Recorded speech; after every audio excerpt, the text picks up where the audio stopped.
Chapter 26 The Art of War. They tortured my son and left him on the street half dead, Jude.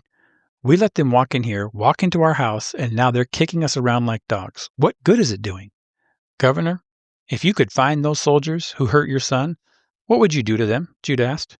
I'd kill every one of them. Maybe I'd string them up and make them feel what my son felt before I sent them to hell.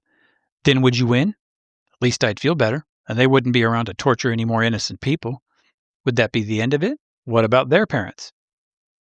I see where you're going. I get it. I'm angry, and I feel like we're punching bags. I don't see how all this compliance and taking the moral high road is going to solve our problem. That's the foundation.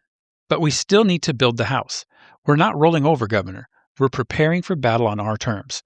The 9 are finalizing a plan to divide and take out the NADF in Appalachia, and it will take all of us. Tell your generals to get the RDF ready and make sure every soldier has a stinger and plenty of cartridges.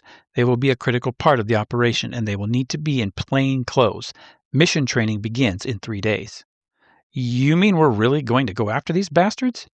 Yes, but remember, Governor, we are not taking revenge. We are dividing and conquering the NADF will require more forgiveness than firepower.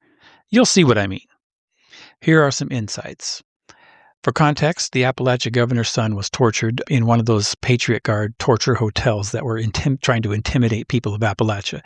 And he's pretty upset, so Jude had to talk him off the ledge. But Jude, the 9, and the RDF are planning an offensive. They're not just going to, take the high road and, do peaceful demonstration. They actually are planning an offensive action, but they're going to do it in a way that the NADF and the President Connor does not see coming.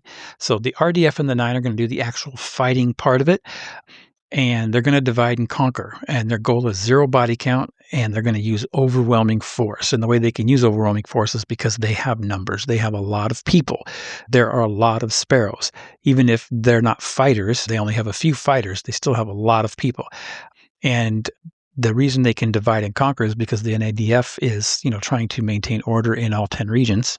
So they're spread pretty thin. So they can't really have a lot of soldiers in any one area. So the Sparrows are going to take advantage of that, and they're going to divide and they're going to conquer, and they're going to use the overwhelming masses of people to help them, and they're going to do it in a way that people can't help but admire them because they're not killing, they're not violent at all. But they're also not laying down and rolling over. So what does that look like? Well, hang on. Let's see in chapter 27.